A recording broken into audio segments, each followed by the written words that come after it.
그동안 10번째 이렇게 이제 마지막 말씀 나누게 되어서 참 기쁘게 생각하고, 소망교회 이렇게 와서 또 여러분들과 이렇게 영적으로 교류하면서 참 그래도 따뜻한 교회, 좋은 교회, 또 특별히 목사님이 참 신실하시고 변함없이 더 발전하고 더 한 자라도 더 익혀서 양떼들을 바로 이끌어야지 하는 그 귀한 중심이 참 너무 아름답다라고 부흥의 내내 목사님의 그 인격에서 풍겨서 나오는 그런 모습들은 참 제가 또 잘 본받아야 될 영역이구나 이렇게 생각도 하게 됩니다. 저는 이제 9시 반 되면 이제 우리 집에 가야 됩니다.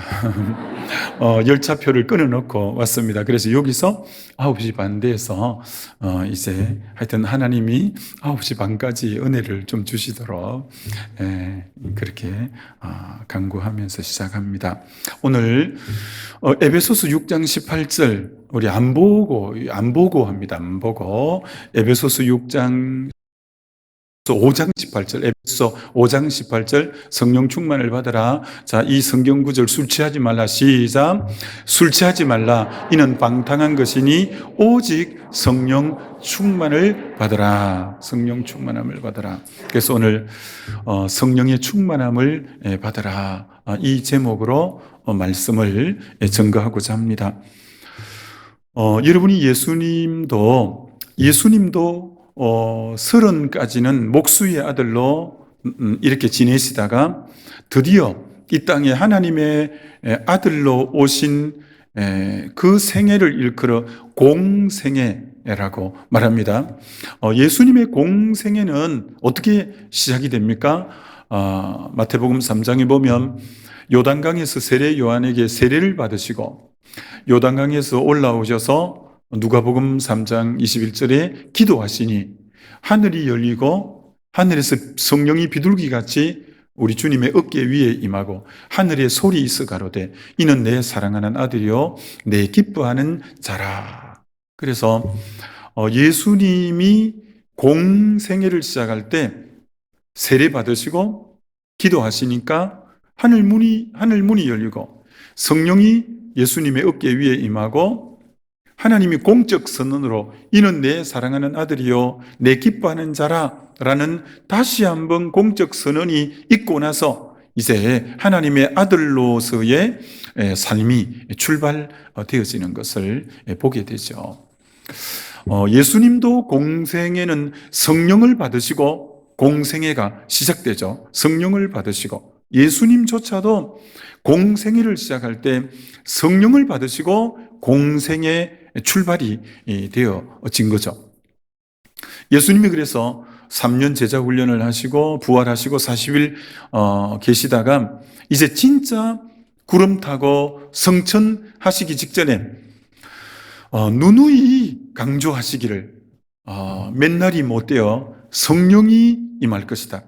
너희는 예루살렘을 떠나지 말고 정말 성령이 임할 테니까 성령이 오직 너희에게 임하시면 너희가 권능을 받고 예루살렘 온 유대 사마리아 땅 끝까지 내 증인이 되리라고 하면서 성령이 임하기 전까지 예루살렘 떠나면 안 된다는 거야. 왜?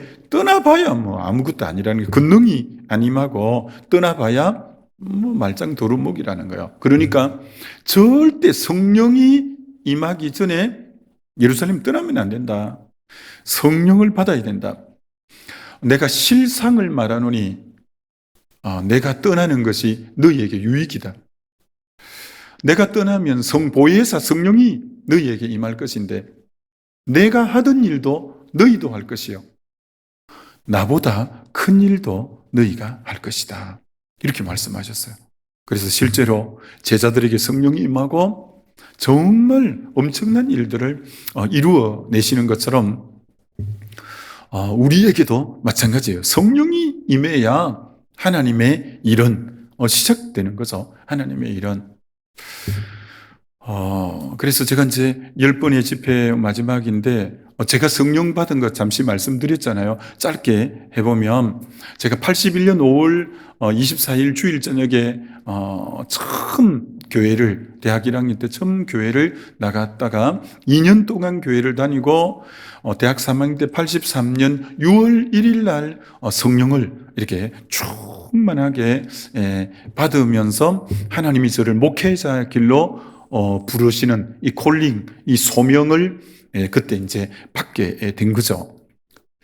그런데 제가 왜 하나님이 저에게 성령을 바로 안 주시고, 제가 성령 받기 한 달 전부터 이런 일이 있었다고 했잖아요.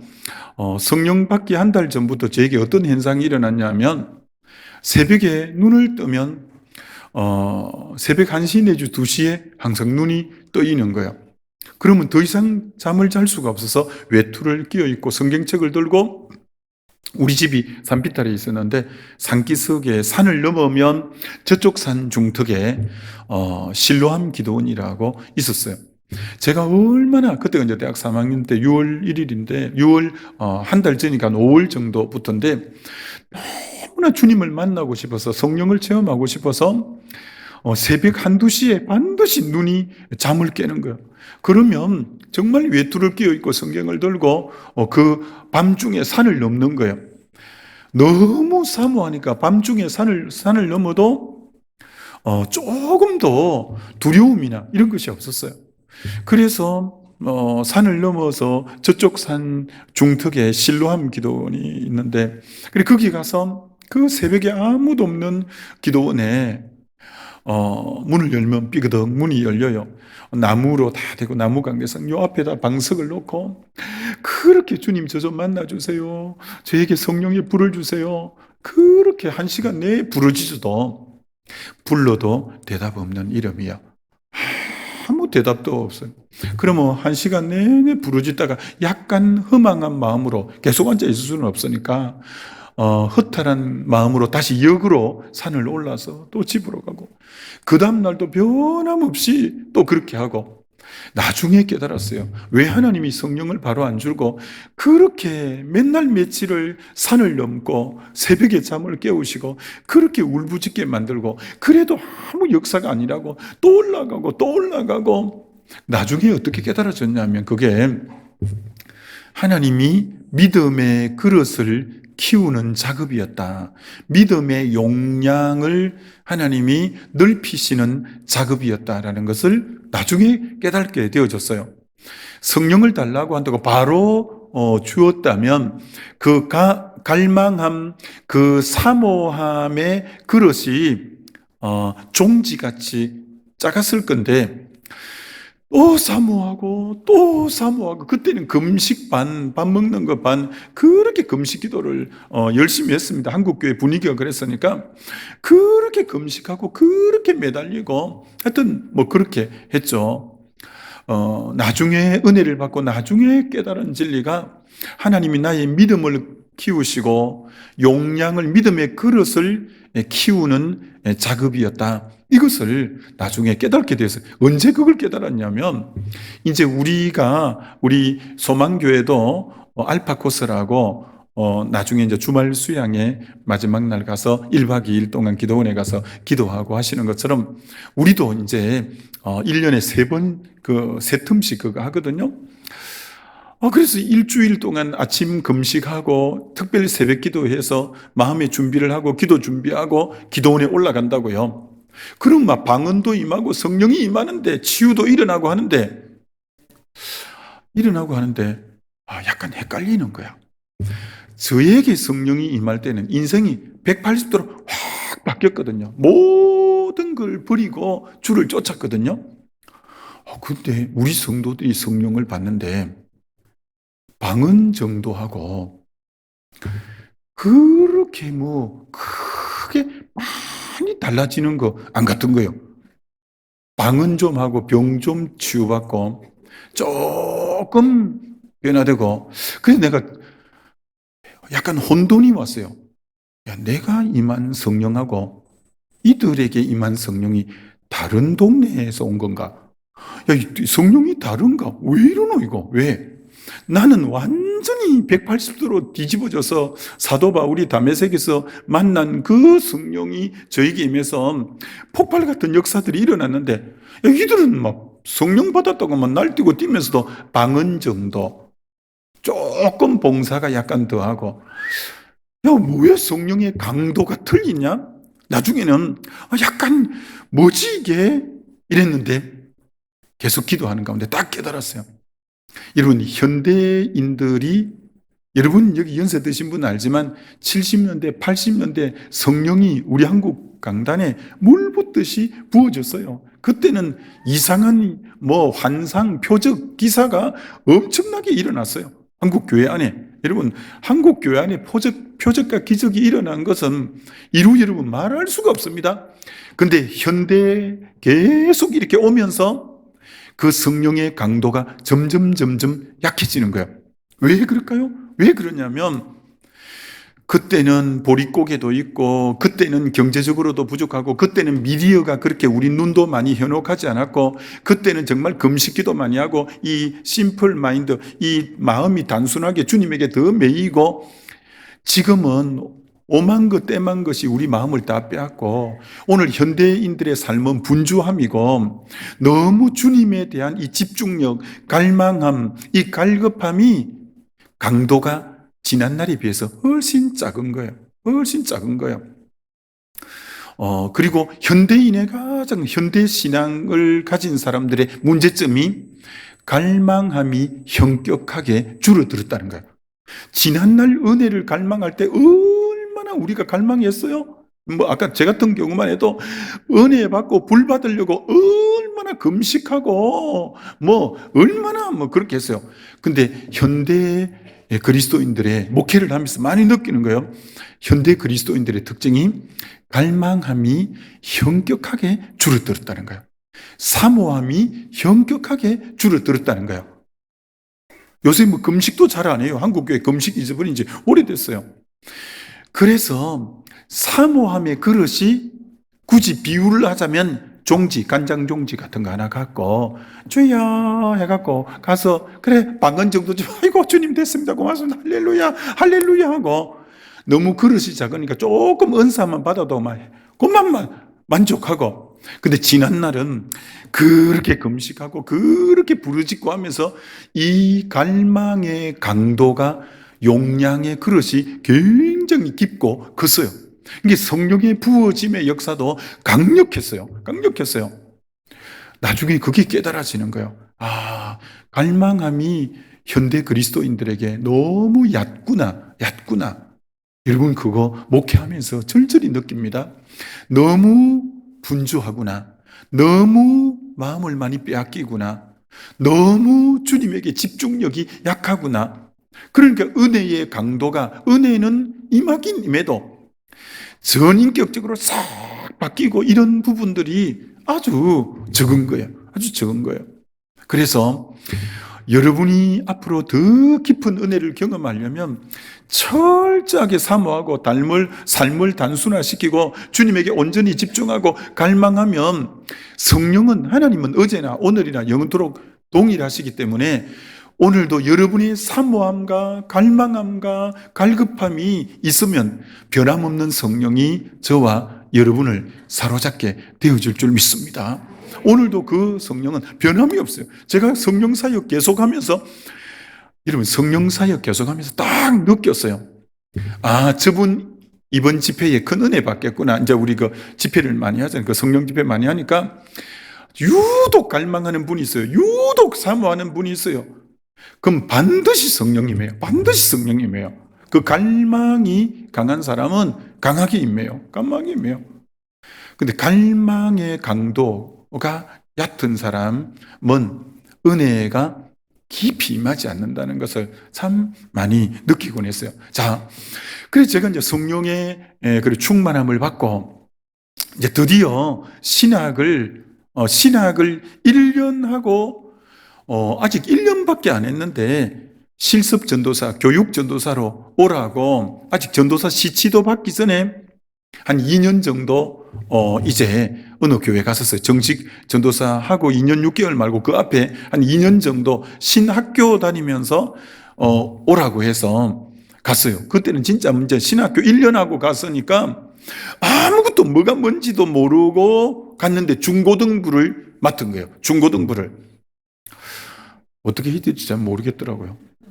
근데 얘들이 가만히 보니까 토요일만 되면 요즘처럼 막, 수능이나 이런 게 그렇게 강하지 않아서 그런지 토요일만 되면 애들이 노는 장소가 교회더라고. 교회로 막 토요일 되면 애들이 모여들어서 뭐 찬양도 하고 피아노도 치고 막 자기들끼리 놀고 내가 가만히 보니까 얘들이 주말만 되면 믿는 애들이 청소년들이 교회로 모여들더라고요.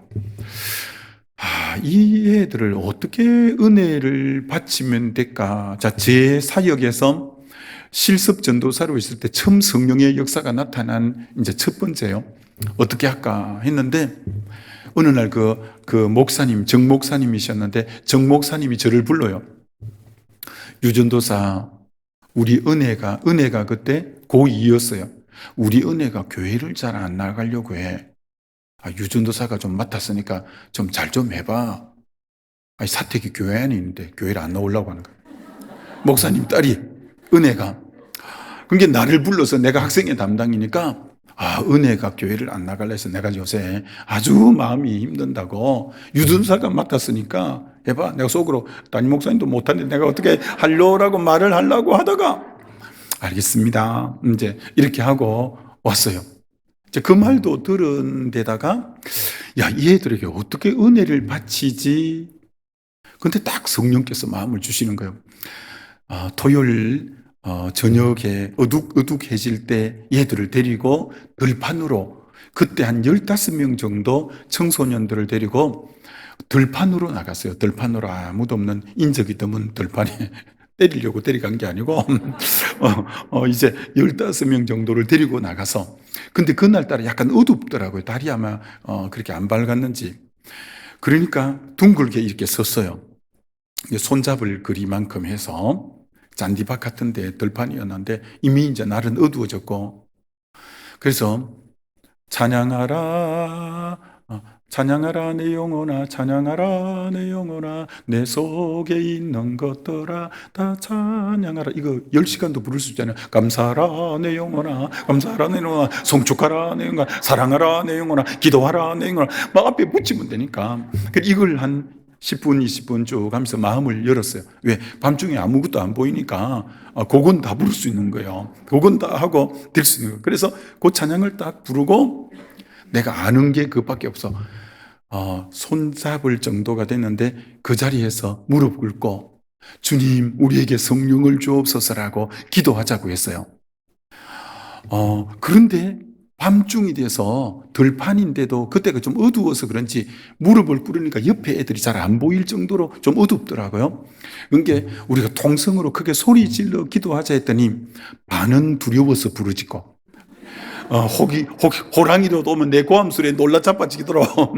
반은 내가 보니까 두려워서 부르짖고 반은 사모함으로 부르짖고 이반사반이라 이제 반 두려움 반 성령의 은혜를 사모함으로 애들이 막 크게 부르짖으면서 성령을 달라고 부르짖는데 그때가 제가 처음 그것도 정식 전도사가 아니라 신학 1년하고 실습 전도사일 때 15명의 중고등부 아이들을 데리고 들판에 토요일 저녁에 가서 기도했는데 그 자리에 성령이 임해서 방언이 랄랄랄랄랄 룰룰룰 이러는 거야. 나도 놀래고 지도 놀래고 막 나도 그런 거 처음 봤어. 처음 봐갖고 오이 하고 내가 이제 기도원에 많이 다니면서 방언하는 거를 많이 봤잖아요. 그러니까 당장 알겠더라고. 성령이 임하셨구나. 성령이 임하셨구나. 그래갖고 그 교회 안 나가는 은혜가 그날 그 다음 날부터 새벽 기도 계속 나왔어. 그래서 내가 그 목사님한테 사랑을 얼마나 받았겠어요. 와, 유전사 대단하다. 야, 유전사 진짜 능력 있는, 내가 졸지에 능력 있는 전도사가 딱 된 거예요. 그때가 처음 첫 사역, 진짜 옳은 이제 전도사 시치도 안 받고, 인데 중고등부 아이들이 성령을 받고, 성령 받으면 새벽기도 나오잖아요. 그러니까 그때가 제 사역에서 성령의 임함을 처음 본 거예요. 이제 그리고 제가 전도사 시치를 언제 받았지? 90년에, 1990년에 정식 전도사가 되고 95년에 이제 안수를 받고 이랬는데, 90년에 전도사가 되고 큰 교회에 어떤 목사님이 저를 이제 큰 교회에 오라는 거예요. 그래서 전임 전도사로 가서 중고등부를 맡고 청년회 2개를 맡았는데, 그래서 이제 중고등부 수련회를 간 거예요. 그때만 해도 이러면 중고등부가 뜨거웠습니다. 수련회를 중고등부 수련회 몇 명 갔냐? 중고등부 학생 105명이 떠났으니까 많이 갔잖아요. 105명이. 근데 105명이 갔는데 그때 늘 하던 대로 중고등부 수련회, 여름 수련회 하면 프로그램 짜는 거 있어요. 미니 올림픽, 캠파이어 막 짜면서 그런 거 막 짜고 여러 가지 막 이렇게 이런 거 이제 프로그램 많이 짰는데 가는 날부터 태풍이 와서 비가 쏟아지기 시작하는데 바깥에서 하는 프로그램 하나도 못 하는 거예요. 근데 가자마자 막 가는 날부터 비가 억수로 오는 거예요. 그런데 인원수를 파보니까 104명이야. 한 명이 빠졌어. 그래서 내가 또르륵 봤더니 유정모라는 국제시장, 부산 국제시장에 모자 장사하는 유 집사님 아들이 빠졌어. 중2학년 유정모가 빠졌어. 유정모가. 그래서 내가 전화를 따르릉 했어. 집사님 정모가 안 왔습니다. 이러니까 아이고 우리 정모 안 봤어요? 기회 중이염 때문에 쏨 받고 다니는 거, 이런 비 오는 날 물이 줄줄 흐르는데 어떻게 중고등부 수련회 보내요? 이러는 거야. 내가 그래도 보내요. 내가 이랬거든.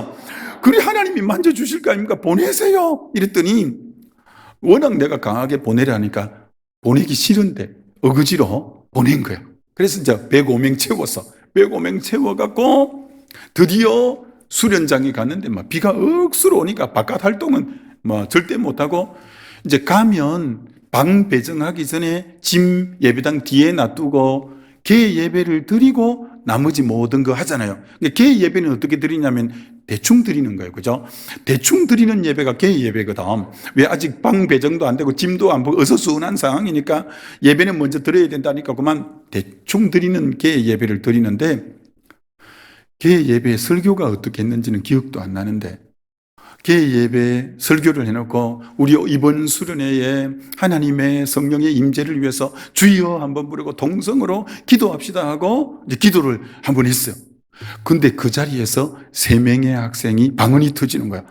그래갖고 야 이거 대충 한 건데 이거 왜 이러노? 대충 한 건데 방언이 터지니까 막 놀란 거예요. 그만 개 예배는 대충 설설 하고 나중에 메인 본격 타임이 밤에 가야 할 건데 어떻게 설적했는데 3명의 방언이 터진 거예요. 그게 영적 분위기가 딱 고조가 되는 거예요. 그게 애들이 전부 영적으로 긴장해서 저녁 드디어 메인, 이제 저녁 먹고 저녁 메인 집회를 하는데, 여러분 성령이 임하는 곳엔 찬양이 강하게 해서 마음이 활짝 열고 성령의 임재가 먼저 찬양 가운데 마음을 확 열어야 돼요. 근데 그때 학생의 찬양가, 교사 찬양가, 이 찬양팀이 아주 좋았어요. 이 찬양이 굉장히 은혜 가운데 찬양이 되면서 그 분위기가 마음이 확 열리는 거예요. 근데 설교를 뭘 했는지는 아무도 기억이 안 나있던, 설교를 전도사가 뭘 했겠어요? 그렇게 대충 해놓고 드디어 이제 사역, 기도 시간인데, 근데 성령님이 딱 마음에 감동을 주는 거예요. 어떤 감동을 주냐? 통성으로 기도하기 전에, 설교 딱 마치고 통성으로 기도하기 전에 어떤 마음을 주시냐면 방언하는 사람 손들어 봐라, 이런 감동을 줘서 제가 방언하는 사람 손들어 보세요 하니까 교사 몇 명 들고 학생 몇 명 드는 거예요. 그때까지는 성령이 감동이 왔는데 그다음 무슨 말을 해야 될지 모르겠더라고. 손은 들었는데 내리라 해야 될지 막 어떻게 해야 될지 어떻게 잘 모르겠어. 이게 들으라고는 해서 들었는데 그다음에 어떻게 해야 되노 하다가 이쪽에 그 선생님 한번 앞으로 나와보세요. 그쪽 선생님도 앞으로 한번 나와보세요. 둘이를 앞으로 불러내는데 또 뭐라고 해야지 잘 모르겠어. 둘이까지 부르는, 주님 마음 주셔서 부르는 둘이를 학생들이 쫙 앉아 있고, 그리고 이제 선생님 2분 이제 딱 이렇게 섰는데, 그럼 서로 마주보고 방언해봐라고 내가 이래서 그만 마주보고, 이게 선생님들 얼마나 약간 멋졌겠어. 그게 선생님입니다. 근데 영적 분위기가 찬양하고 설교하고 난 뒤에가 돼서 그런지 분위기가 딱 잡혀서 그런지 방언을 막 따다닥 따다닥 막 이렇게 막 하더라고. 그 다음 내가 뭐라고 해야 될지 또 잘 모르겠어. 이제 그만하세요 하고 그만 들어가세요 해서.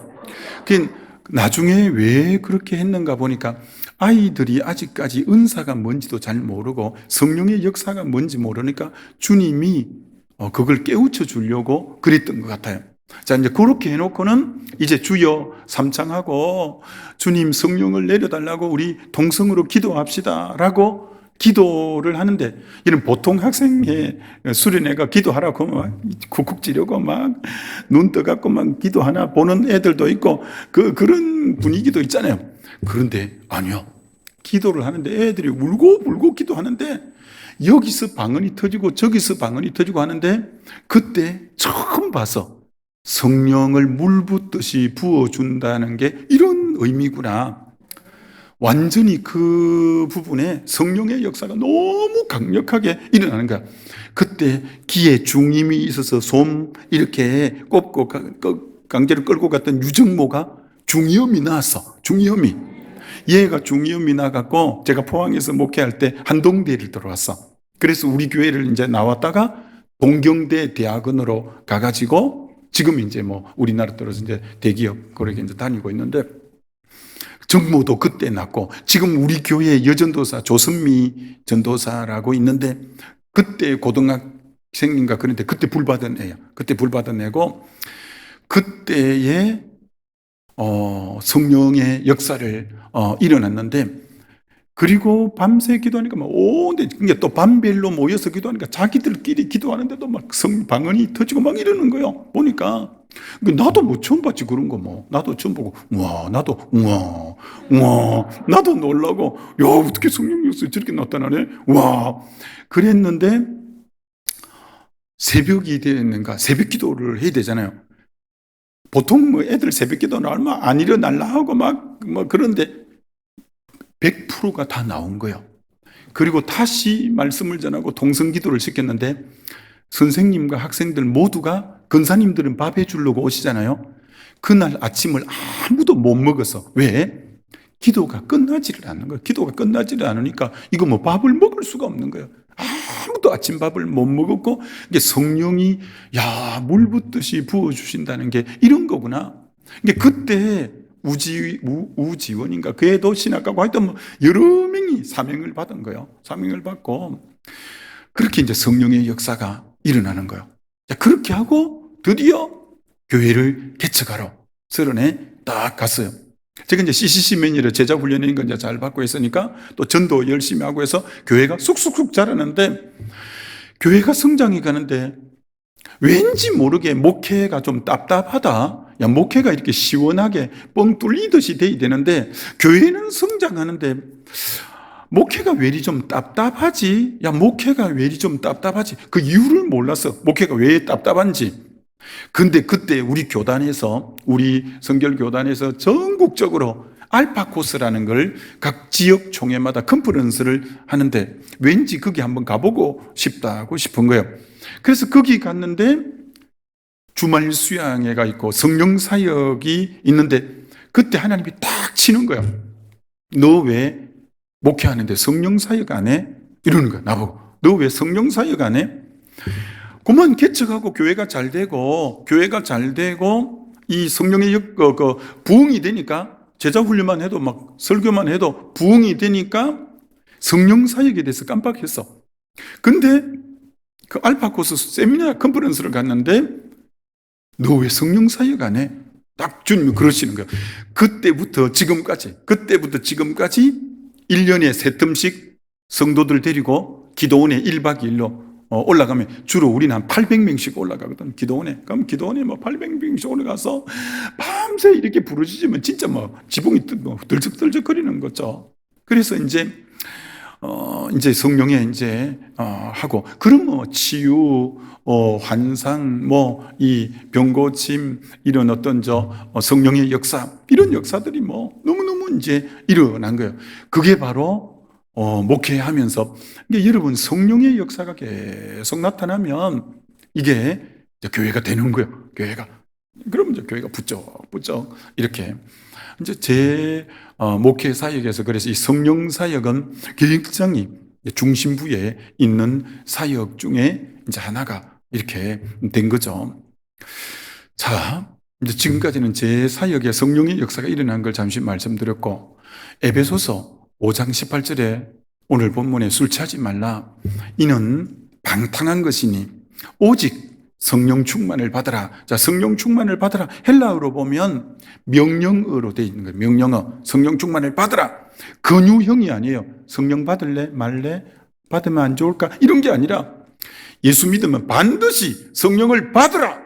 라고. 이제 근데 명령어 중에서도 이런 명령어를 어떤 명령어라고 하냐면 보편적 명령어라고 하는데, 보편적 명령어란, 보편이라는 것은 누구에게나 다 해당되는 명령어라는 뜻이에요. 여러분, 성령은 누가 받아야 되냐? 보편적 명령어니까 자녀들이 예언할 것이요, 청년들이 환상을 볼 것이요, 아비들이 꿈을 꾸리라. 그러니까 자녀 세대도 청년 세대도 아비 세대도 다 성령을 받아야 되니까 보편적, 누구나 성령은 전 세대를 불구하고 어느 세대나 성령 받아야 되는 줄 믿습니다. 전 세대에게 명령한 거예요. 보편적 명령이니까 자녀 세대도 성령 받아야 돼요. 자녀 세대도, 그리고 청년 세대도, 그리고 장년 세대도 성령 받아야 된다. 이렇게 말씀하고 있다라는 거예요. 그리고 헬라어로 술 취하지 말라. 이는 방탕한 것이 오직 성령 충만을 받으라는 것은 현재형 시제로 쓰여져 있는 거예요. 헬라어의 현재형 시제는 진행형적 의미가 있어서 계속 성령 충만을 받아야 된다. 계속 성령. 그러니까 헬라어의 현재형은 진행형의 의미가 있기 때문에 성령을 한 번 받으면 되는 게 아니라, 명령을 한 번 한 게 아니라 계속적으로 성령을 받아야 된다는 거예요. 여러분, 성령은 계속 받아야 되는 거예요. 그래서 뭐하고 대기적으로 말해놨냐면 술 취하는 것하고, 술 취하지 말라 이는 방탕한 것이니 오직 성령 충만을 받으라니까, 술 취하는 거하고 성령 충만하고를 해놓은 것은, 술은 먹을 때만 취하지 지난 명절에 먹은 게 오늘 취하네 이런 거 없잖아요. 그런 거 없어. 술은 먹을 때만 취하는 거야. 성령이 충만함도 마찬가지야. 성령 충만을 왜 주말 수양회 할 때, 지난 수양에 올라갔는데 이번 수양에도 올라갔는데, 성령 충만은 여러분 계속적으로 받아야 되는 것이 성령 충만인 줄 믿습니다. 그 사도행전을 자세히 봐요. 사도행전을 보면 사도행전 2장에 오순절날 성령 충만을 받았더라고 나오잖아요. 4장에 일심으로 소리 높여 기도하되 하나님 저들의 위협함을 하감하옵시고 담대히 복음을 전하게 하옵시고 주 예수의 이름으로 표적과 기적이 상식이 되게 하시고 복음을 담대히 전하게 하시고, 빌기를 다음에 모인 곳이 진동하고 그들이 다 성령을 충만히 받았더라. 아니, 사도행전 2장 성령 충만 받았는데 4장에 또 성령 충만 받았더라고 나오잖아요. 이게 성령은 한 번 충만히 받은 게 영원토록 유지되는 게 아니라, 성령이 내주는, 한 번 내주하면 내가 너를 버리지 않고 내가 너를 떠나지 않지만, 성령의 충만함은 여러분이 계속적으로 충만함을 받을 때 주님이 여러분을 다스리고 통치하고 주관하기 때문에 성령 충만은 계속적으로 받게 되시기를 주의 이름으로 축원합니다. 성령 충만은 계속적으로 받는 거예요.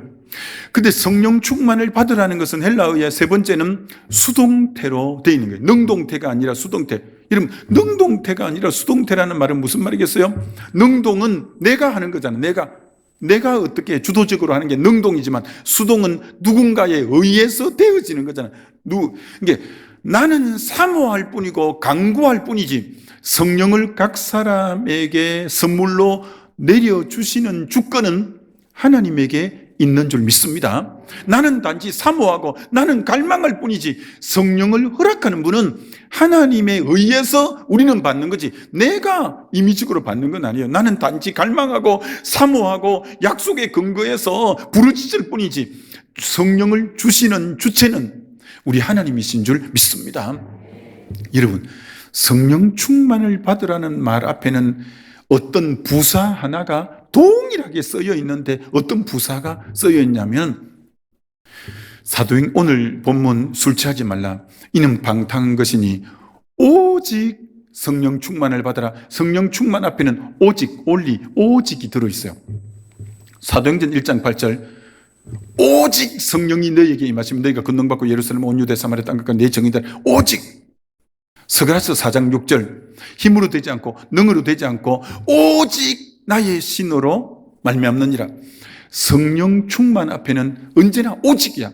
그러니까 그 말은 다른 것으로는 해답이 없다는 거예요. 성령 충만 외에는 길이 없고 해답이 없다는 말이 오직 성령 충만.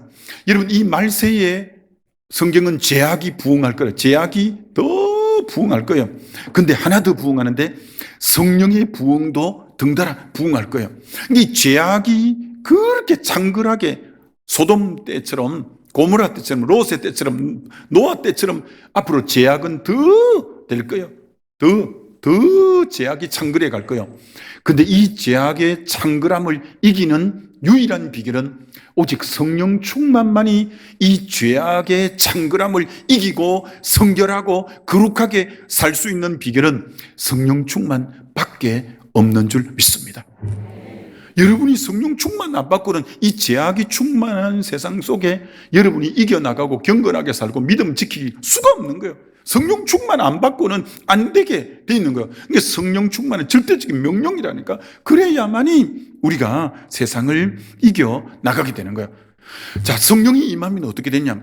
오직 성령이 너희에게 임하시면 너희가 권능을 받고, 권능은 헬라어로 두나미스, 영어로는 파워라고 적인데 이 두나미스에서 두 단어가 나왔는데 두나미스에서 다이나믹이라는 단어와 다이나마이트라는 단어가 이 두나미스에서 나온 거예요. 권능에서 두 가지 단어가 다이나믹과 다이나마트인데 다이나믹은 내적인 힘, 다이나마이트는 외적인 힘이에요. 성령의 권능이 임하면 다이나믹한 내적인 힘이 딱 있어서 유혹이 쳐들어와도 딱 쳐내. 여러분 공이 바람이 빵빵하게 들면 공을 이렇게 눌리면 약간 들어갔다가 빵빵한 바람이 금방 탁 쳐내서 복원력이 있잖아요. 바람이 빵빵하게. 여러분이 성령 충만한 내적인 힘이 있으면 세상의 핍박, 세상의 유혹이 오면 약간 살짝 들어갔다가 내 내적인 성령의 권능에 의해서 그걸 탁 쳐내버리니까 시험이 안 드는 거예요.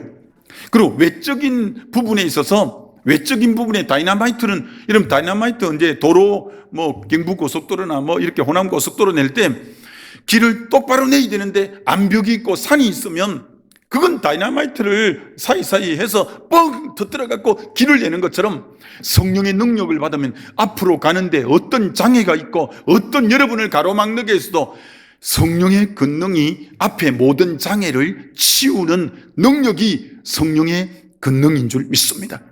내적인 힘과 외적인 힘이 성령 충만을 받을 때 그런 두나미스, 파워, 이 다이나믹과 다이나마이트 같은 능력이 저와 여러분에게 임하게 되는 줄 믿습니다. 여러분 성령이 임하면 또 어떻게 되느냐?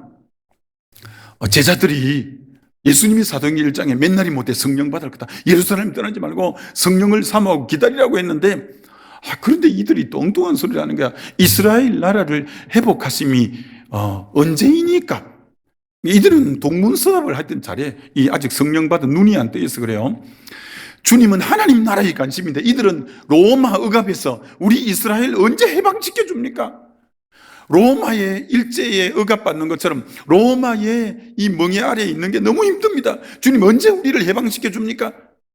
이들은 이렇게 말하는 거예요. 그럼 주님이 언제 해결해 준다 말 안 하고 이렇게 말하는 거예요. 이스라엘 나라를 회복하심이 이때이니까?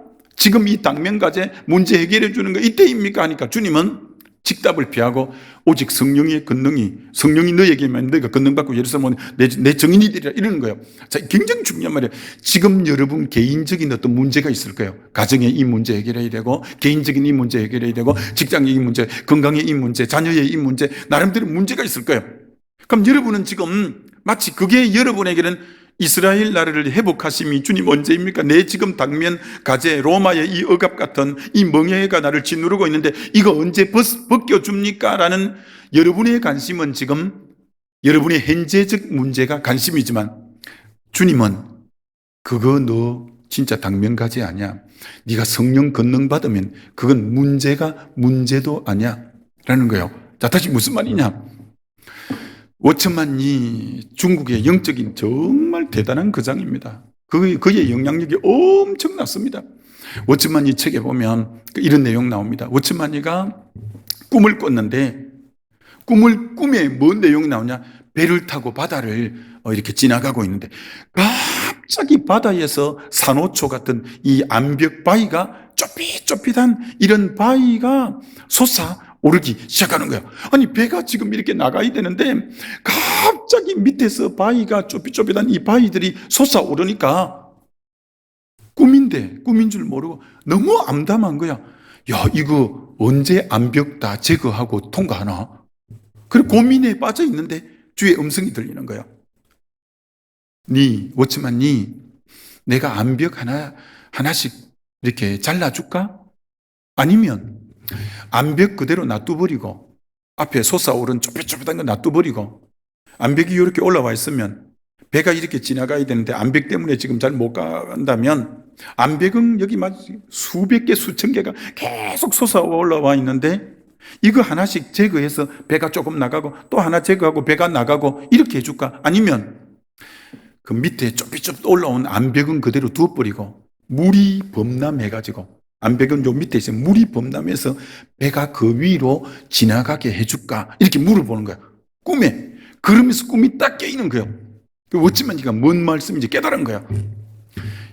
인생의 당면과제의 문제는 암벽에 내가 배가 나가려고 할 때 암초가 딱딱딱 있는 것 같은데 여러분은 그거 하나 제거하면 배가 좀 더 나가고 그러면 어느 세월에 우리 주님은 그게 문제가 아니라 이스라엘 나라를 회복하는 게 너희 당면까지 같지만 문제 그대로 두고 성령이 충만해서 배가 그 위로 지나가면 문제가 안 된다는 거예요.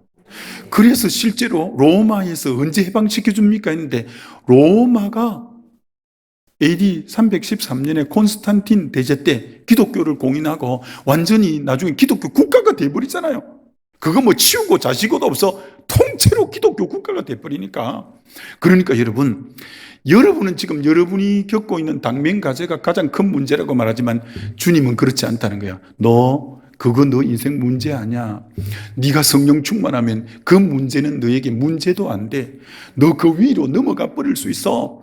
여러분 지금 이 문제 저 문제 해결해 달라고 주님 앞에 구하지 말고 성령 충만을 구하게 되시기를 주의 이름으로 축원합니다. 그러면 여러분 인생이 순풍에 돋단 듯이 이제 통과하고 지나가게 되어지는 거예요. 여러분 성령 충만한 사람의 특징이 뭐냐? 여러분이 한번 알아맞혀 봐요. 자녀들이 예언할 것이요. 예언. 청년들이 환상은 영어의 비전이라고 이제 환상을 볼 것이요. 그리고 나이 많은 사람들이 꿈을 꾸리라. 그럼 여기 세 단어의 공통적인 특징. 예언, 비전, 꿈, 드림.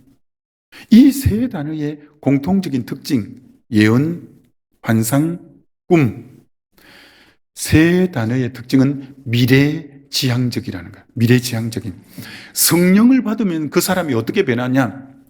내일에 대해서, 미래에 대해서 막 부푼 꿈이 생겨. 이런 그렇습니다.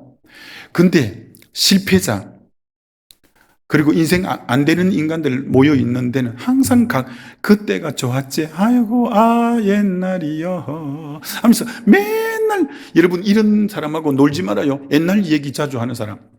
그 발전이 없는 사람이요. 과거 얘기하는 사람. 아니요. 우리는 성령의 사람은 내일에 대한 부푼 꿈을 얘기하고 미래에 대해서 부푼 꿈을 얘기하고 성령 받아봐요. 진짜 그래요. 진짜 지나온 날들의 얘기도 끝없이 할 거 있지만 저의 앞으로의 삶에 대한 기대감 정말 설렘이 있습니다. 진짜 영화 개봉 앞두고 개봉 박두라는 것처럼 나의 앞으로 미래를 하나님이 어떻게 열어가실까 미래에 대한 기대감이 굉장히 있는 것처럼 여러분 성령의 사람은 내일에 대한 기대감이 흘러 넘치게 되는 줄 믿습니다. 절대 과거지향적인 사람이 되면 안 돼요. 성령 충만받아 미래지향적인 저와 여러분 되시기를 주의 이름으로 축원합니다.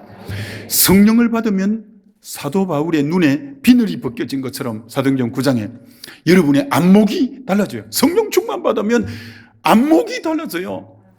안목 안 달라진 사람은 신앙 연륜과 직분에 관계없어요. 맨날 주어가 아이, 아이고 내 건강, 아유 내 자녀들, 아우 내 집, 내 건강, 내 강아지, 하여튼 다 내 얘기밖에 안 해.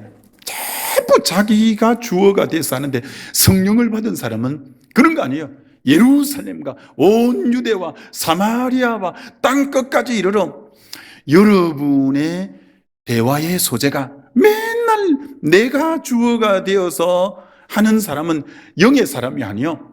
성령의 사람은 민족과 열방의 잃어버린 영혼 구원에 대한 부푼 꿈이 여러분에게 주어지는 게 성령이 임할 때 자기 중심적이 아니라 그리스도의 마음을 가지고 열방이 주께로 돌아오고 하나님 나라가 회복되고 주의 뜻이 높임받고 주의 이름이 찬송되는 여러분 중심이 아닌 하나님 중심, 이웃 중심으로 변화되는 역사가 일어나게 되는 줄 믿습니다.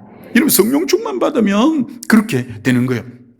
성령 충만 받으면 여러분 사도행전 1장 8절 중에 제일 중요한 단어 중에 하나가 맨 끝 단어예요. 끝 단어. 오직 성령이 너희에게 임하시면 너희가 권능 받고 예루살렘 온 유대 사마리아 땅끝까지 내 정인이 그다음 뭘까요? 되리라예요. 되리라. 여러분 인생은 두 종류가 있어요.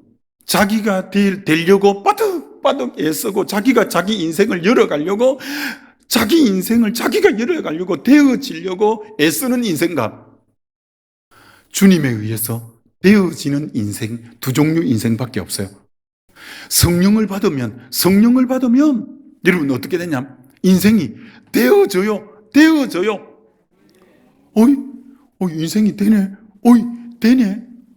여러분 아마 지금까지 여러분 인생에도 야 주님이 되게 하시는구나. 야 인생을 풀어주시는구나. 야 이런 것이 여러분 인생 되시기를 주의 이름으로 축원합니다. 제가 계속 간증했잖아요. 저는 죄송해요. 저는 이렇게 잘 될 줄 꿈에도 몰랐어요. 야 왜 이렇게 복을 주시노 이거. 정말이요. 정말 제가 얼마나 스펙이 변변찮고 지나온 가정들이 정말 내세울 것 없는 인생이잖아요. 그런데 다 잘 되게 하시는 거예요. 잘 되게. 너무 잘 되게 하시는 거예요. 그러니까 너무 왜 이렇게 되지? 왜 이렇게 되지? 이렇게 성령이 충만하면 여러분 인생에도 여러분이 여러분 인생을 보고 깜짝깜짝 놀라는 거야. 와 이렇게 되노 이거? 왜 이렇게 되어지노? 여러분 인생도 되어지는 인생 되시기를 주의 이름으로 축원합니다. 인생을 자기가 주인 되어서 이끌어 가려고 하면 너무너무 고생스러워요. 주님이 주인 되어 가게 되는 인생 되시기를 주의 이름으로 축원합니다. 여러분 인생이 버거운 사람, 지금 인생이 되게 버거운 사람은 왜 버겁냐면 내가 인생의 노를 이 고해 같은 세상에서 이 세상이라는 바다에서 내가 내 인생의 배를 저어가니까 너무 힘들고 한 번씩 역풍이 불면 더 힘들고 등골에 진땀만 나고 배는 안 나가고 예수님이 성령을 뭐라고 했냐면 푸뉴마는 바람이라는 뜻이에요. 바람. 예수님 때는 배가 움직일 때 동력을 이용하는 배가 없었어요. 요새는 다 동력을 이용하잖아요. 예수님 때는 돛대를 높이 달고 범선, 바람을 이용하는 거예요. 여러분 인생에 성령의 바람이 불면 조금 전에처럼 믿음의 돛대를 달면 성령이 뒤에서 바람을 불어주면 노를 여러분이 젓는 것 같은데 술 나가면서 되네. 너무 가뿐하게 되는 거예요. 여러분이 성령 충만 받으면 성령의 바람이 여러분의 인생을 밀어주는 성령과 동행하는 사역, 성령의 권능으로 사는 사역이 되어지시기를 주의 이름으로 축원합니다. 미국에서 제일 쌍욕 중에 하나가 미국에서 목회자에게 하는 제일 쌍욕이 뭐냐면 목회자에게 하는 쌍욕이 성령 받지 말고 목회나 해먹으라 이 자식아. 요게 제일 쌍욕이야. 성령 받지 말고 목회나 해먹으라 이 자식아. 그러면 성령 받지 않고 목회를 하려면 이건 진짜 진땀 나는 거야. 자기가 자기 인생 노를 다 져야 되고 너무너무 힘든 인생이요. 그건 진짜 제일 힘든 거요. 근데 성령이 바람을 불어줄 때는 되어지는 역사가 일어날 줄 믿습니다. 되어지는 역사요. 뭐 하고 갔냐? 성령 안 받을 때는 자기가 자기 인생을 열어가니까 맨날 삽질하는 거야. 삽을 뭐 아무리 빨리빨리 움직여도 조금씩 힘들고 땅 파는 것이. 그런데 성령이 임하면 포클레인은 푹 파줘버리는 거야. 또 푹 파주고. 여러분, 성령의 능력으로 살게 되시기를 주의 이름으로 축원합니다. 그래서 내년에 우리 교회 표어는, 올해는 예배의 감격을 회복하자이지만 내년의 표어는 내 능력으로 살지 않고 성령의 능력으로 살아가기. 성령의 능력으로. 우리 보고 주님이 우리 자신의 힘으로 살아가라 했어요. 성령 받아서 성령의 권능으로 살아가는 인생 되시기를 주의 이름으로 축원합니다. 성령의 권능으로 살아가야 돼요. 자, 그럼 이제 여러분이 믿음 생활을 하다가 우리가 지금 성결교회는 요한 웨슬레 신학이잖아요. 웨슬레의 성령론과 사실 칼빈의 성령론은 달라요. 칼빈의 성령론은 어떻게 되냐? 그래프를 이렇게 그려요. 그래프를 이렇게 그려서 여기서 출발해서 계속 점진적으로 신앙이 조금씩 자라가는 거예요. 근데 웨슬레 성령론은 그거 아니에요. 처음에는 같이 예수 믿고 출발해서 점진적으로 조금씩 올라가다가 세컨드 블레싱, 성령이 충만히 믿을 때 영적으로 점프해서 가는 게 웨슬레 성령론이에요. 웨슬레 성령론. 제가 서울신대 가서 이것을 했더니 지금 황 총장님이 목사님, 요새는 그런 말 하는 사람도 없는데 목사님이 웨슬레 성령론을 바로 짚어주네요. 막 샀더라고. 하여튼 그걸 샀더라고요. 그런 것처럼 여러분, 중요한 게 성령이, 여러분 성령 충만은 여러분 인생이 점프하는 역사가 일어나는 줄 믿습니다. 점프하는 역사가 일어나요. 점프하는 역사가. 자, 그럼 영적으로 점프를 하려면 두 가지가 있어야 점프를 하는 거예요. 첫째는 어떻게 영적으로 여러분이 신앙이 딱 점프를 하고 성장을 하느냐 하면, 예수님이 제자들을 오순절 성령을 받아서 이들이 막 3,000명 돌아오고 5,000명 돌아오면 예수님이 12제자 불러서 번호 1, 2, 3, 4 해갖고 12 번호 끝 이렇게 하면 다 준비됐나? 오늘 밤에 성령이 임할 거다 이래갖고 바로 막 폭탄처럼 해서 내보내면 될 거 아니요? 그렇게 안 하잖아요. 3년 동안 제자 훈련을, 산상수훈 같은 주옥 같은 말씀도 가르치고 데리고 다니면서 전도하는 것도 본을 보이고, 그렇게 한참 3년간 그래 이들이 막 누가 크냐고도 하고 막 자충우도를 막 하고 이런 여러 가지 모습에 3년 동안 말씀을 가르치고 난 뒤에 그 다음 오순절 성령이 임하게 하는 거예요. 그러니까 순서가 뭐가 순서냐면은, 영적으로 점프하는 것은 성경에 배우라 사도의 가르침을 받아 너는 듣고 배우고 본바를 행하라. 배우라는 말씀이 항상 먼저 나와요. 여러분이 교회에 나가서 제자 훈련을 받고 말씀을 배우고, 말씀이 이론적 근거가 반석 위에 서야 돼. 그리고 말씀이 배워진 그 바탕 위로부터, 이게 말씀을 배우는 것은 목사님에게 또 앞서간 분들에게 말씀을 배우는 수평적으로 배우잖아요. 근데 성령은 위로부터 임하는 거잖아요. 여러분이 파워풀한 제자는 수평적으로 배운 것 위로부터 성령이 임할 때 파워풀한 제자가 되는 거예요. 굉장히 중요한 거예요. 그래서 주님은 다 전지전능하면서 아는데 제자들에게 3년간 배우게 만들고 그 말씀의 토대 위에 성령을 부어야 안 쓰러지는 거야. 말씀도 없는데 성령만 부어버리면 그 성령을 지탱할 말씀이 없어. 그래서 말씀을 먼저 배우게 하고 그 말씀 위에 성령을 부을 때 성령이 아주 능력 있게 나가는 거야. 여러분, 우리가 아까 말한 영국에서 시작된 요한 웨슬레의 신학이 우리하고 감리교하고 같은 인재의 신학인데, 이런 웨슬레 집안은 아주 머리가 다 똑똑합니다. 웨슬레도 옥스포드 출신, 동생 찰스 웨슬레, 만입이 내게 있으면 그 입 닫아가지고, 그 동생 찰스 웨슬레가 지은 곡인데, 찰스 웨슬레도 옥스퍼드 출신, 다 명문대 출신이에요. 웨슬레 집은 아주 머리가 똑똑해요. 웨슬레 집은. 웨슬레는 그렇게 신앙교육을 잘 받았고 명문대학을 했고 대학교에서 홀리클럽을 만들어서 제자훈련도 열심히 시키고 그런 사람이에요.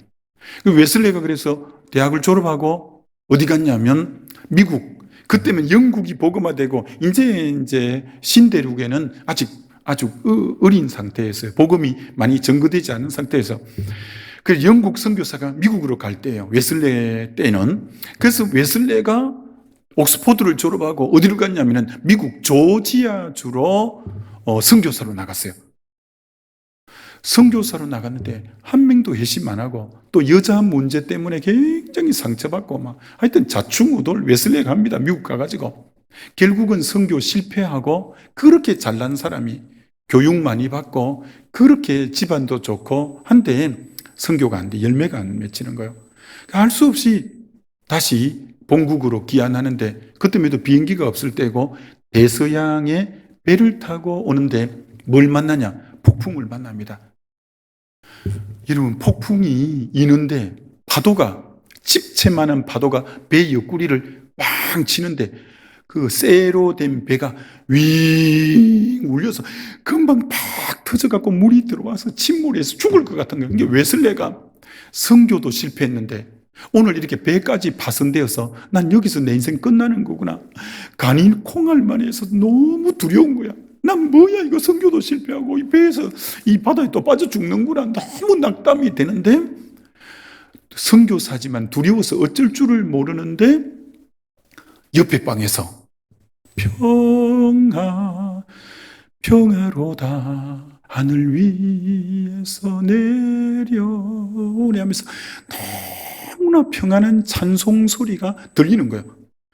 선교사인 자기도 지금 두려움에서 어쩔 줄을 모르는데 다른 방에서 이 폭풍우 가운데 전혀 두려움도 없는 평화로운 찬송을 부르는 저들은 과연 누구냐 해서 흔들린 배를 부여잡고 갔더니 그 당시 성령 운동을 하는 모라비안 교도들이 둥글게 앉아 있는데 근심의 빛은 하나도 없고 너무나 평화로운 자세로 찬송하고 있는 거예요. 웨슬리가 충격을 받아서 내 신앙하고 이들의 신앙이 뭐가 다르지? 난 뭐야? 난 이렇게 명문대학을 나오고 이렇게 믿음의 집안에서. 근데 모라비안 교도들은 대부분 하층민 집시들이 많았거든. 집시들이, 떠내기들이 많았는데 모든 게 자기가 낳는데 이들은 왜 두려움도 없냐? 내 신앙과 이들의 신앙이 뭐냐?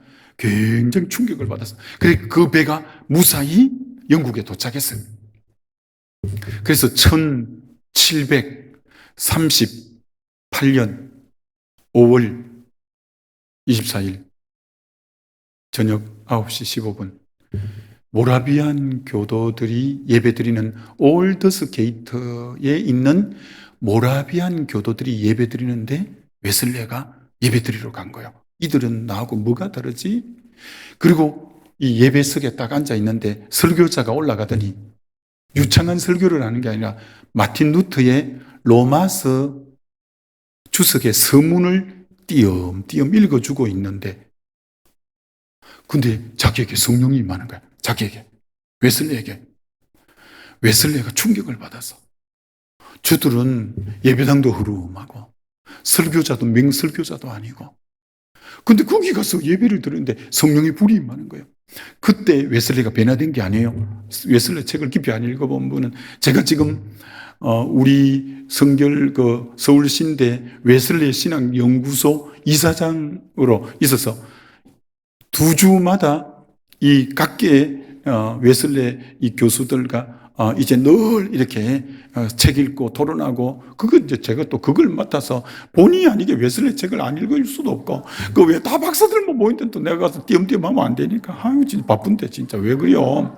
하여튼 그런 거요.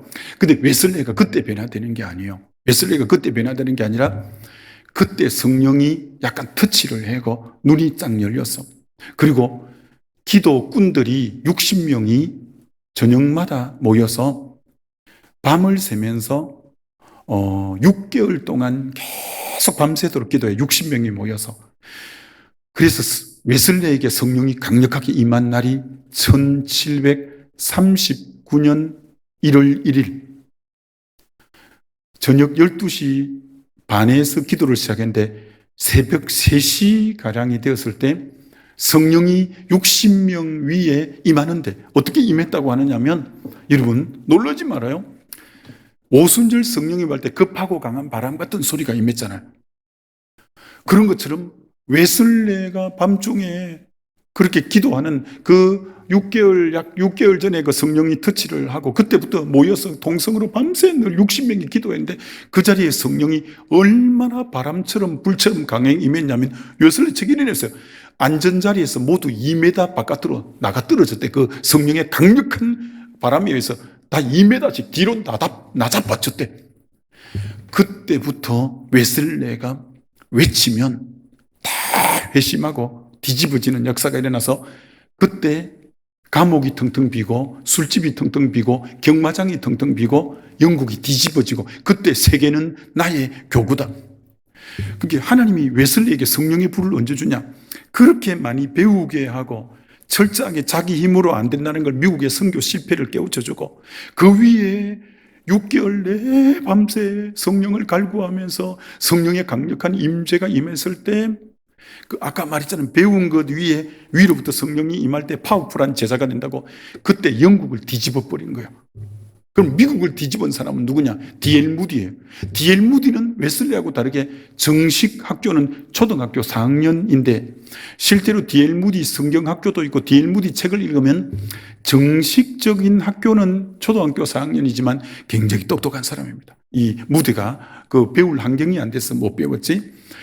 근데 이 D.L. 무디가 초등학교 4학년 출신인데 하나님에게 성령을 달라고 방에서 구했어요.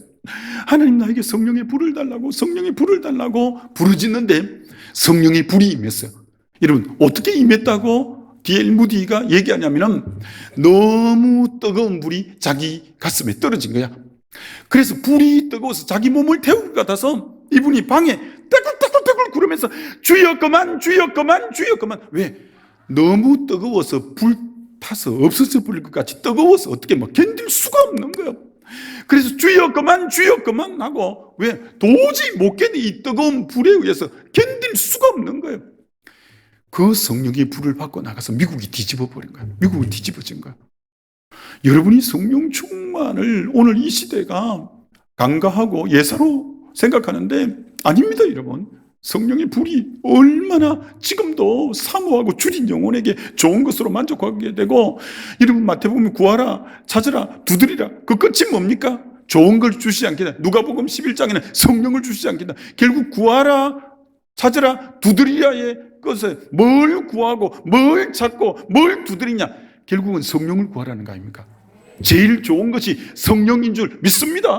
성령에 여러분 엘리야의 그 옆에서 헬퍼 역할을 하고 수종자 역할이 엘리사잖아요. 엘리사가 엘리야가 성천하는 그날 계속 따라가잖아요. 따라가니까 선지 생도들이 있어요. 그때 신학교가 있어 생도들이 있어갖고 야 너희 스승 오늘 하늘로 취하여 갈 건데 니 왜 그리 조금조금 따라가냐? 나도 안다면서 계속 엘리사가 자기 스승 엘리야를 따라가는 거예요.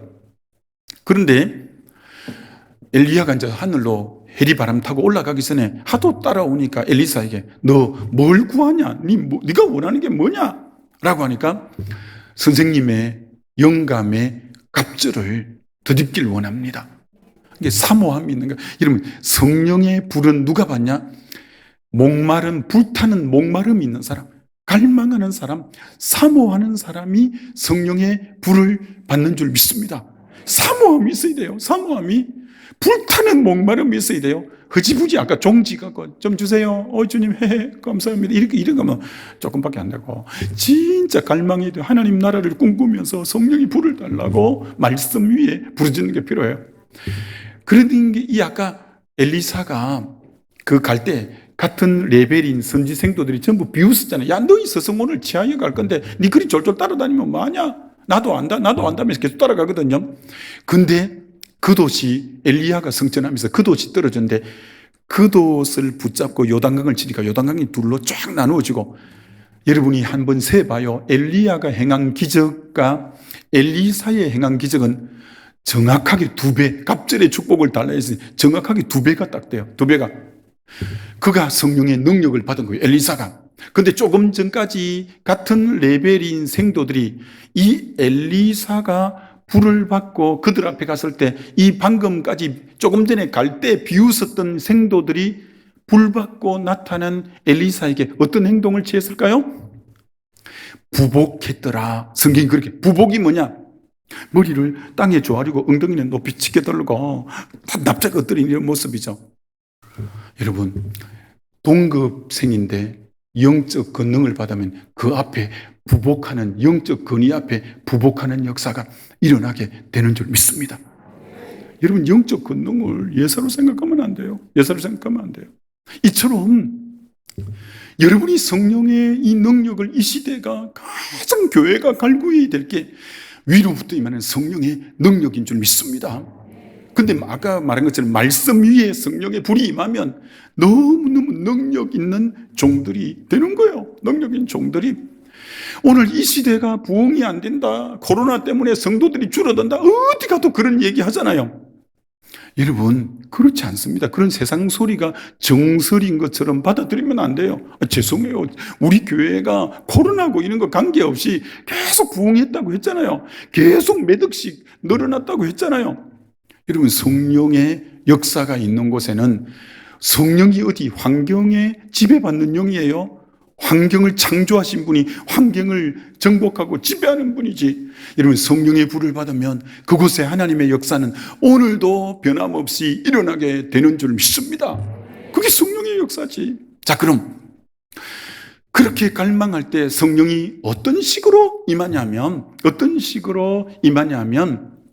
사도행전 2장에 성령이 임하는데, 성령 임한 사람들이 다 방언을 말했다고 했어. 방언을. 그들이 새 방언을 말했다고 했잖아요. 자, 그리고 사도행전 10장에 베드로가 고넬료 집에 가서 복음을 전하는데 성령이 임했는데 그들에게 방언이 임했다고 말하잖아요. 사도행전 19장에 에베소에 바울이 빌립의 그 제자들 앞에 거기 가서 기도했더니 방언을 하고 예언했다고 하잖아요. 여러분, 일관적인 게 뭐냐면 성령이 임할 때 가장 대표적으로 두드러지게 드러나는 현상 중에 하나는 방언의 역사가 나타나는 거예요.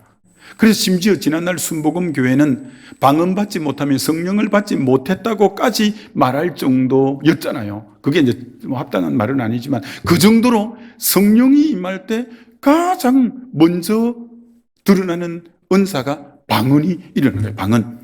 여러분, 은사론을 공부하면 방언은 모든 은사의 출입구가 방언이에요. 방언을 계속 깊이 하면 방언 찬송이 나오고, 방언을 계속하면 방언 통변이 나오고, 방언을 하면 나중에 더 깊은 은사로 나아가게 돼요.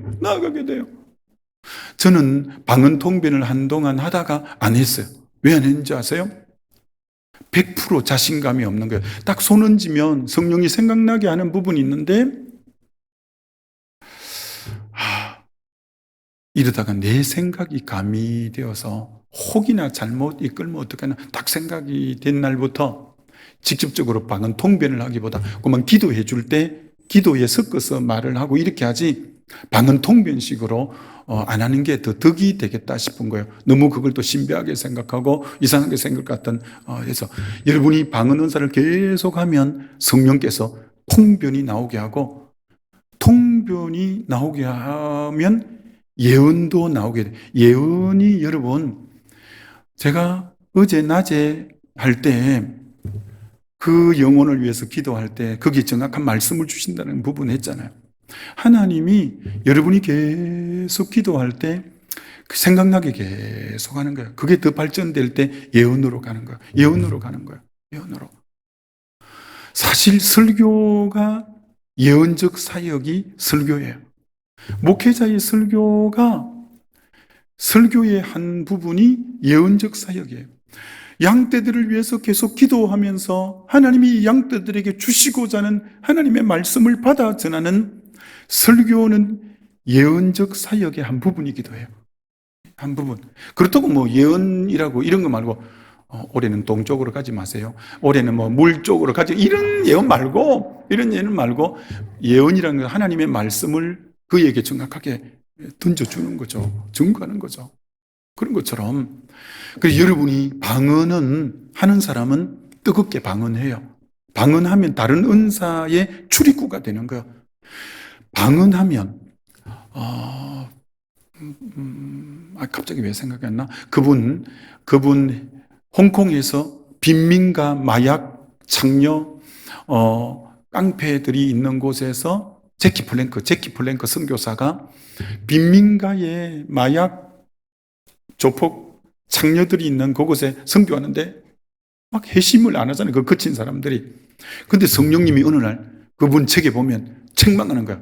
너 내가 왜 방언 은사 준대 니 안 해? 그때부터 이분이 방언 기도를 하기 시작하는데, 이분에게는 물론 특별히 또 그랬죠. 그때부터 자기 앞에 조폭이 막 통곡하고 얘기하고, 마약 있는 사람 마약을 끊고 창녀들이 돌아오고, 놀라운 일이 제키 플랭크 선교사를 통해서 방언하고부터 그런 역사가 일어나는 부분이 나와요. 여러분, 방언을 하면 여러분 자녀가 미국에 있고, 여러분 자녀가 지금 객지에 서울 올라가 있고, 여러분 자녀가 지금 떨어져 사는데 그 형편과 처지가 여러분이 어떤지 알고 어떻게 중보기도 해요. 때로는 방언으로 기도할 때 영으로 기도하는 거예요. 때로는 가장 자녀에게 맞게. 이에 대한 책들이 너무 많은데 여러분이 그런 책들을 보면 너무 정확하게 하나님이 그 위기 상황에 방언을 시키는 거예요. 그래갖고 그때 위기 상황이 그때 여기서 중보할 때 그게 스탑되기도 하고 하나님이 회복시키기도 하는 역사가 일어나요. 이것은 우리의 기도의 유익과 신앙의 유익을 위해서 주신 건데 왜 안 해요?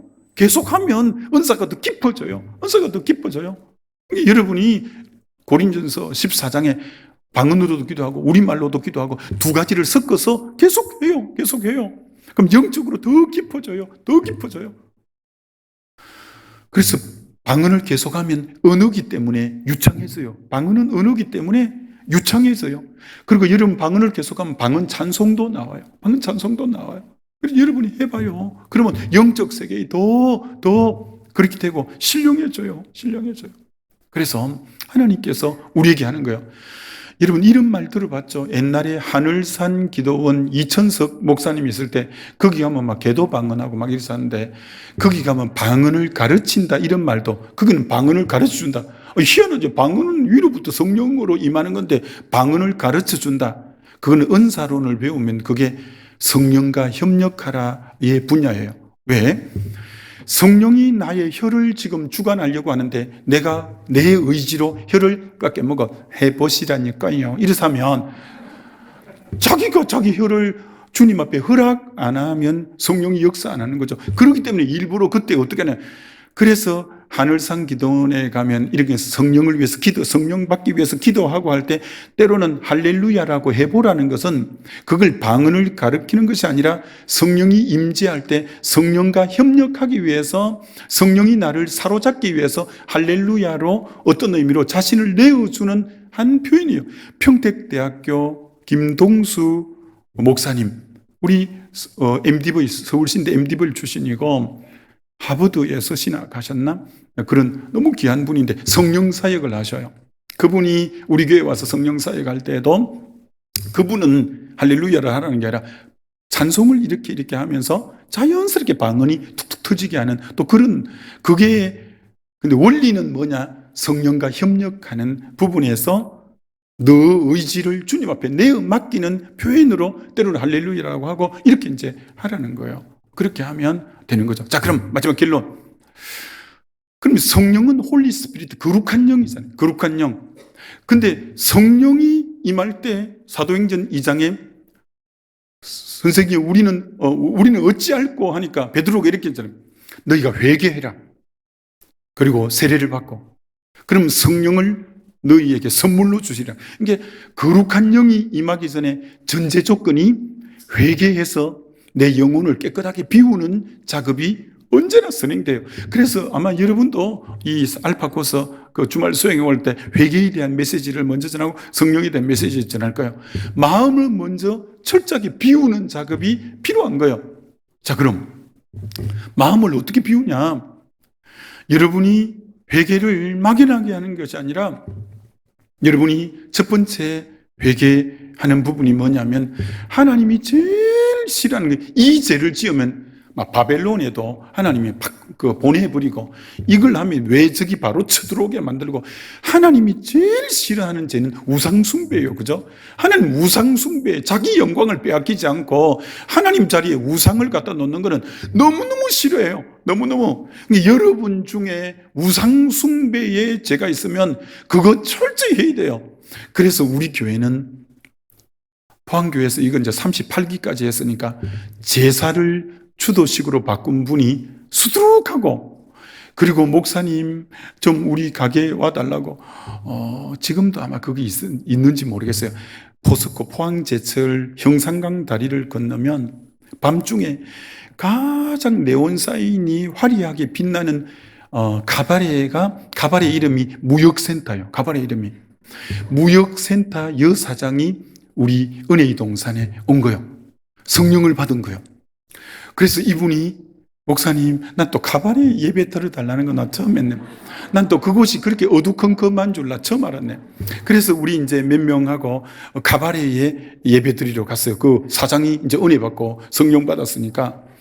그래서 예배를 드렸는데 난 왜 오라 하냐 했더니, 여기 지붕 위에 석가래 있는데 명태하고 그 부적하고 신두짠지 자기가 두려워서 어떻게 할 수가 없대요. 그거 좀 가져가 달라고. 그래서 우리는 신주단지 많이 치웠습니다. 왜? 우상숭배가 하나님이 아주 싫어해요. 고린도 전서 10장 20절 대저 이방인의 제사는 귀신에게 절하는 것이라. 제사는 부모 공경이 아니라 귀신에게 하는 거예요. 제사 지낼 때 귀신이 모여드는 거예요. 그래서 자주 싸움도 하고 막 그러는 거예요. 여러분, 제사는 하나님이 너무 싫어하는, 그건 귀신을 합법적으로 불러들이는 행위가 제사예요. 제사 드리면 안 돼요. 제사하면 안 돼요.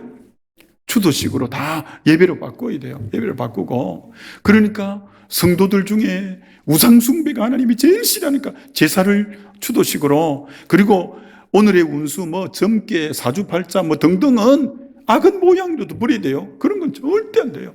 그런 부분들, 여러분 아직도 부적, 그래서 주말 수양하는데 이 설교를 해놓고 부적 있는 사람 가져오라 했더니, 그 이제 불신자들도 이제 은혜의 동산에 많이 참석했었는데, 불신자가 부적을 갖다 내는데 금박으로 신용카드 같은 건데 금으로 된 거예요. 이게 1,100만 원짜리래. 1,100만 원짜리 부적. 그래서 내가 가다 받아서 열려고 하다가 다 불태웠어요. 1,100만 원짜리래요. 여러분, 성도들이 은혜 받으면 1,100만 원짜리 부적도 내놓고 역사가 이런 거예요. 우상숭배는 그 집이 하나님이 제일 싫어하고 저주 주는 거예요. 여러분이 성령을 받기 전에 정리정돈해야 될 게, 우상의 잔재, 점치고 사주팔자 간상 보고 집 날짜 보고 혼인 날짜 잡고 이상한 이런 거 하는 거 안 돼요. 그런 거 안 돼요. 하여튼 제사 지내고 이런 건 이거 먼저 철저하게 회개해야 돼요. 두 번째 하나님이 싫어하는 게 갈라디아서 5장 19절 육체의 열매는 현저하니, 곧 육체의 열매, 육의 소욕의 열매의 첫 번째가 뭐냐? 곧 음란과 더러움과 호색. 오늘 현대에 가장 많은 제약이 성적인 죄죠. 성적. 그러면 음란과 더러움과 호색. 음란은 뭘 음란이라 하냐? 결혼한 합법적인 부부 외에 성관계를 하는 모든 것을 음란이라고 원어에 그렇게 말하는 거예요. 그럼 더러움은 뭡니까? 더러움은 성적 탐닉을 하는 건데, 요즘 포르노 음란물 보는 거예요. 우리나라가 음란물을 일본보다 4배나 더 많이 본대요. 우리나라는 IT를 통해서 돈은 벌었는데 완전히 동방 쓰레기국이 된 거예요. 초등학생이 56%가 핸드폰을 갖고 음란물을 본 거예요. 얼마나 이 나라가 지금 지저분해지는지 이루 말로 말할 수 없고, 모텔에 가면 몰라도 되는 건데 대실 2시간씩 방 빌려주는데 방이 없어요. 낮에 가면. 그런 건 몰라도 돼요. 하여튼 그런 것처럼 이 나라가 얼마나, 외국에는 그런 어떤 영역들이 좀 한 곳에 모여 있는데 우리는 주택가 있는데 러브 호텔이 버젓이 주택가 옆에 학교 옆에 다 있어요. 이렇게 지금 문란하게 되어진 나라가 이 나라예요. 더러움과 호색은 음란 색을 탐하는데 물질과 에너지와 힘을 다 쏟는 행위가 호색이에요. 여기 모든 게 있는 줄 알고 여기다 에너지와 돈과 시간을 다 쏟는 행위가 호색이에요. 성적인 이 죄가 제일 하나님 앞에 두 번째 회개해야 될 회개의 항목이에요. 세 번째는 여러분 그 갈라디아서 5장 19절 20절이 21절이 육의 열매에 대해서 쫙 열거하는데 거기는 전부 관계를 깨뜨리는, 하나됨을 깨뜨리는 거, 전부 분리, 당짓는 거, 이단, 투기, 시기. 주님은 에베소서 4장에 몸도 하나요, 주도 하나요, 성령도 하나요, 세례도 하나요, 한 소망을 가졌고 하면서 교회의 가장 핵심은 하나됨이에요. 하나됨. 하나님이 제일 싫어하는 게 하나됨을 깨뜨리는 사람은 주의 핏값으로 산 교회를 깨뜨리는 행위니까 주님이 엄청 싫어하는 거예요. 여러분이 어떤 식으로든 교회에 합평케 하는 자는 복이 있나니 그가 하나님의 아들이라 일컬음을 받은 것이요. 우리는 피스메이커, 어디에 건지 합평을, 내가 가는 곳에, 분열이 있는 곳에 합평을 이루고 하나됨을 이루는데 그 사람만 가면 말을 물어내고 말을 지어내고 말을 부풀리고 해서 하나됨을 계속 깨뜨리고 교회에 계속 목사님에 대해서는 누구에서 반감을 갖게 만들고 계속 은혜가 안 되게 만들고, 이런 말로 하나됨을 깨뜨리는 것은 하나님이 엄청 싫어하는 거예요. 합평케 하는 자는 복이 있나니 하나님의 아들인데, 분열케 하는 건, 트러블 메이커는 어둠의 영, 마귀가 디아볼로서 이간자라는 뜻이에요. 이간자. 분열케 하는 것은 어둠의 영의 주특기요. 어둠의 영의 주특기요. 여러분이 오늘 회개해야 될 것은 주의 피값으로 산 교회를 어떻게 하든지 여러분이 들어가면 하나 되게 만들고 교회가 흥황되게 만들고 해야 되는데, 여러분 때문에 조금이라도 누군가를 안 좋게 하고, 사랑은 허다한 죄를 덮는 건데 하나님 왜 우리 여기 다 100명을 다 세워놔봐요. 이 사람 허물 말하라면 책을 한 권 쓰지. 허물 없는 사람이 누가 있어요? 그래서 사랑은 허다한 죄는 덮어주고 허물은 덮어주고, 그럴 때 교회는 하나 되는 줄 믿습니다. 우리 허물 없는 사람이 누가 있어요? 목회자를 저를 비롯해서. 그렇기 때문에 제가 분명히 말해, 허물이라고, 노아가 술 취해서 벌거벗은 거 사실인데 그걸 사실이라고 온 동네방네 알린 자가 함인데, 함이 떠벌리고 다녔는데 저주는 누가 받냐? 함이 안 받아요. 함의 넷째 아들 가나안이 저주를 받을지다. 아버지가 분열케 하고 안 좋은 말하고 험담하고 돌아다녔는데 저주는 누가 받아? 자식이 받는다 했잖아요. 자식이. 여러분이 오매불망 소원이 자식 잘 되는 거잖아요. 근데 여러분의 입이 누군가를 계속 험담하고 교회 분열케 만들면 자식이 저주받는 거예요. 자식 잘 되도록 그렇게 공을 들이고 하면서 왜 입이 모든 복을 쏟아버려요? 그거 회개해야 된다고 말씀하는 거예요. 이런 대전 대흥침례교회 원로 목사님 돌아가셨죠. 안종만 목사님. 옥하는 목사님이 제자 훈련을 미국 걸 가져와서 할 때 이분은 한국적 제자 훈련을 시도한 분이 안종만 목사님이에요. 저는 안종만 목사님을 통해서도 굉장히 영향을 받은 부분이 있어요. 안종만 목사님을 만나서 선한 영향력을, 안종만 목사님을 만났는데 이렇게 말씀하는 거예요. 안종만 목사님이 영이 굉장히 이제 돌아가셨지만 대흥침례교회를 그렇게 부흥시키고 그랬지만, 안종만 목사님이 젊을 때부터 부흥회를 나갈 때 영이 굉장히 밝았어요.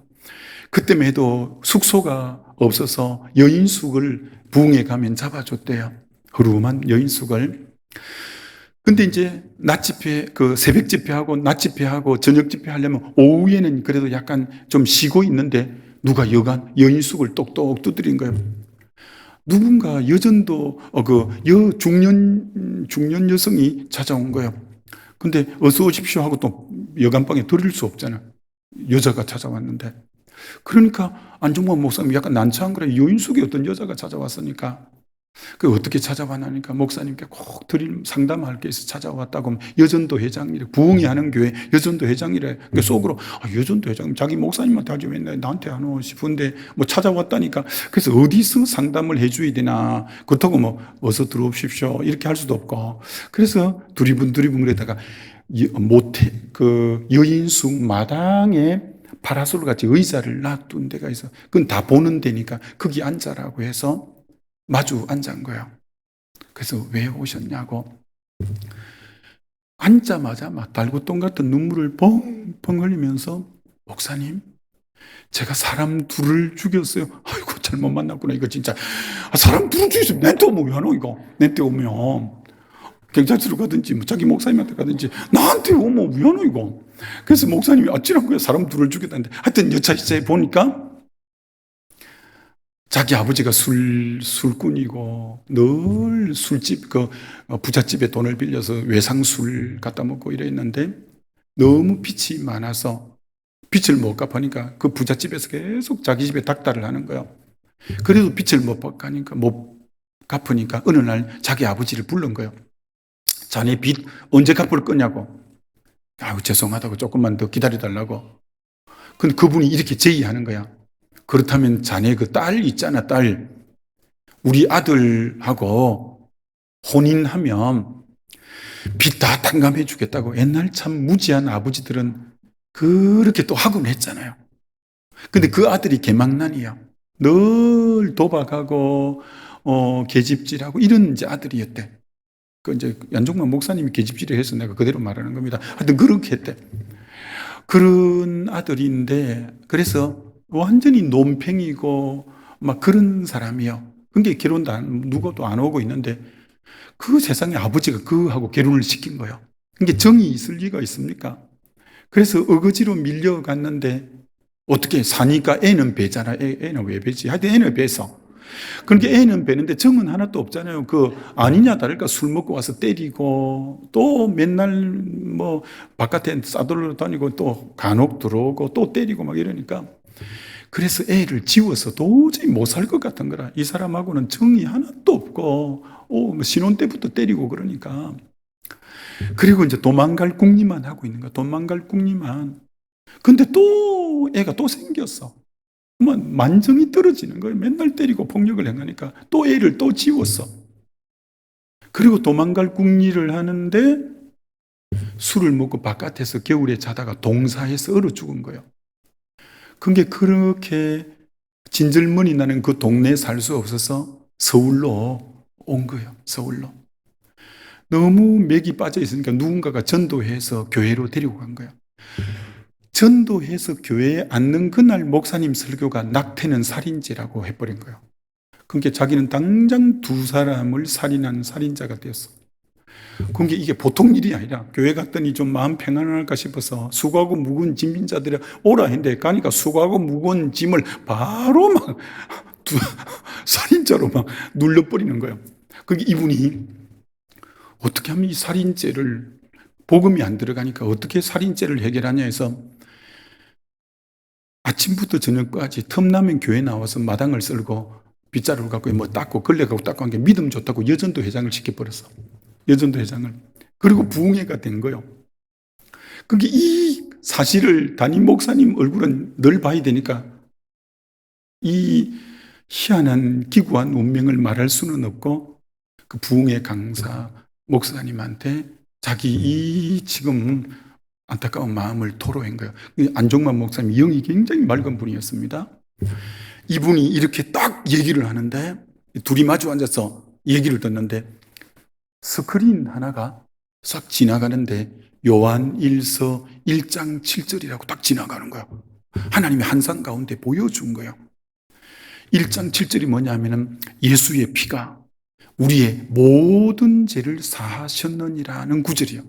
그래서 그 자매에게 읽으라고 해서 요한 1서 1장 7절 읽어봐요. 직접 자기 입으로 읽어봐요. 예수의 피가 우리 모든 죄를 사하셨다는 거야. 그럼 모든 죄 안에 당신의 낙태죄가 들어가냐고 안 들어가냐고 하더니 낙태죄도 들어가요. 그럼 당신이 진짜 예수 피를 믿고 회개하면 그 낙태죄도 주님은 용서해 주신다고 이러는 거야. 그러니까 이분이 막 그날 거기서 완전히 새 사람으로 변화되는 거예요.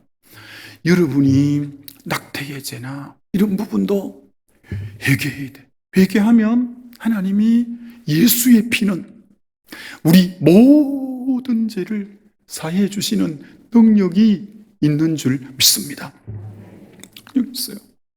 그래서 죄를 철저히 회개하고 평강이 올 때 두 번째 기도해야 돼. 하나님, 내 남은 생에 주의 영광을 위해, 주의 복음을 위해, 주의 이름을 위해 살겠사오니 약속한 성령을 제게 물 붓듯이 부어달라고 여러분이 매달리면 줄이고 사모하는 영혼에게 오늘도 이 자리에 임재해 계시는 주님은 여러분에게 하나님의 성령을 부어 주실 줄 믿습니다.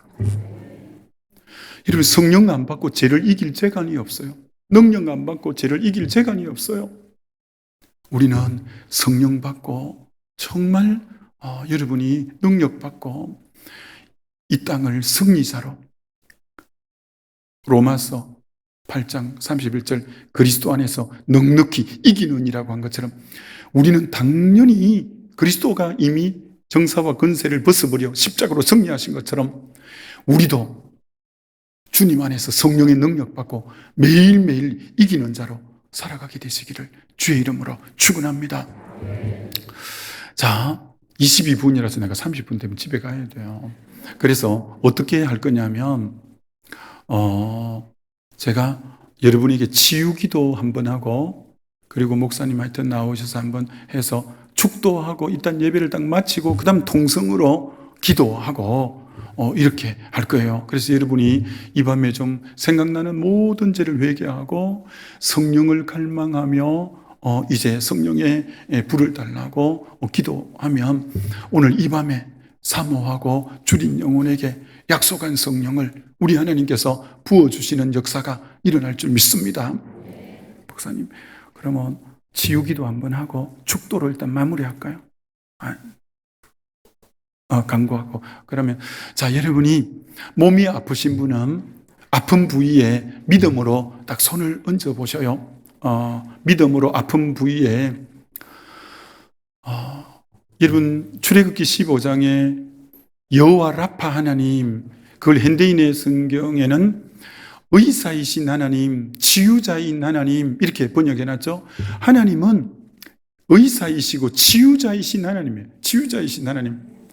세상 의사는 못 고친 병이 있지만 우리 하나님은 못 고칠 병이 없어. 38년 된 고질병도 이 밤에 고치는 역사가 일어날 줄 믿습니다. 하나님은 감기나 암이나 하나님에게는 아무 문제도 아니에요. 전능자 앞에는 아무것도 아니에요. 하나님은 여러분의 질병이나 수고하고 무거운 짐보다도 훨씬 더 전능자고 크신 분인 줄 믿습니다. 여러분, 이사야 53장에 예수님이 채찍에 맞음으로 우리가 나음을 얻었다고 말하는 거예요. 예수님의 채찍에 뼈가 드러나고 온갖 그렇게 고통당하신 것은 여러분의 지금 질고로 인해서 아파하는 그 아픔을 예수님이 대신 가져가기 위함인 줄 믿습니다.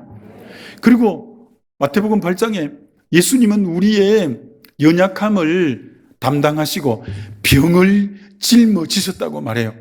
예수님은 죄만 짊어진 게 아니고 갈라디아서에 저주만 짊어진 게 아니고 병도 예수님이 십자가에서 짊어지고 죄도 해결한 것처럼 저주도 축복으로 해결한 것처럼 병도 이미 십자가에서 부활하심으로 해결해 주신 줄 믿습니다. 마가복음 16장에 믿는 자에게 이런 표적이 따르리니 내 이름으로 손을 믿는 자, 여러분이 지금 예수 믿는 줄 믿습니다. 여러분이 그래서 여러분 아픈 부위에 믿는 자가 아픈 부위에 손을 얹으라고 한 거예요. 손을 얹을 때 예수 이름이 권세고 능력이라서 지금 여러분에 있는 모든 더러운 것, 질병들 이 시간 깨끗하게 치유하시는 역사가 일어나게 될 줄 믿습니다. 믿음으로 손을 얹고 병을 주목하지 말고 치료자 되시는 주님을 바라보시고 말라기서의 성령께서 치료의 광선을 바라면, 우리가 암을 치료할 때 방사선을 찌우는데, 그러면 암세포도 죽지만 살아있는 세포까지 죽여서, 그런데 치료의 광선은 안 좋은 세포만 죽이지 살아있는 세포는 안 죽이는, 그래서 아무 후유증이 없이 깨끗게 하는 치료의 광선이 성령이 비추는 치료의 광선인 줄 믿습니다. 그래서 이 밤에 여러분이 주님을 바라보시고, 나를 위해 십자가에 부활하시고 나의 모든 질병을 다 짊어지시고 저주를 짊어지신 그 주님을, 병보다도 크신 주님을 바라보시기 바랍니다. 하나님 아버지, 이 시간 사랑하는 지체들이 믿음으로 아픈 부위에 손을 얹었습니다. 주님, 이 시간 사랑하는 지체들 속에 임재하여 주시옵소서. 더 깊이 임하여 주옵소서. 성령의 불로 임하여 주옵소서. 이 시간 치료의 영으로 임하여 주옵소서. 모든 더러운 질병을 깨끗하게 도말시켜 주옵소서. 내가 나사렛 예수 그리스도 이름으로 명하노니 더러운 병만은 예수 이름으로 명령한다. 묶임을 받고 이 시간 떠나갈지어다. 내가 예수 이름으로 명령한다. 이 시간 병에서 노임받을지어다. 병에서 이 시간 자유할지어다. 머리부터 발끝까지 내가 예수 이름으로 명령한다. 깨끗함을 받을지어다. 아버지, 이 시간 거룩한 성령으로 치료의 영으로 임하여 주옵소서. 더 깊이 임하여 주옵소서. 이 시간 치료해 주옵소서. 예수 이름으로 깨끗할지어다. 예수 이름으로 치유될지어다. 예수 이름으로 온전케 될지어다. 예수 이름으로 이 시간 나음 받을지어다. 더러운 병만은 떠나갈지어다. 더러운 저주는 떠나갈지어다. 이 시간 예수 이름으로 명하노니 닫힌 문은 열려질지어다. 아버지, 태의 문이 열릴 자에게 태의 문을 열어 주옵소서. 아버지, 이 시간 사업의 문을 열 자에게 사업의 문을 열어 주옵소서. 결혼의 문을 열 자에게 결혼의 문을 열어 주옵소서. 취업의 문을 열 자에게 취업의 문을 열어 주옵소서.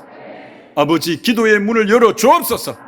가정복음화의 문을 열어 주옵소서. 예수 이름으로 깨끗함을 받을지어다. 예수 이름으로 온전케 될지어다. 예수 이름으로 이 시간 묶임에서 풀릴지어다. 예수 이름으로 해방될지어다. 믿사옵고 존귀하신 예수 그리스도의 이름으로 기도하옵나이다. 아멘.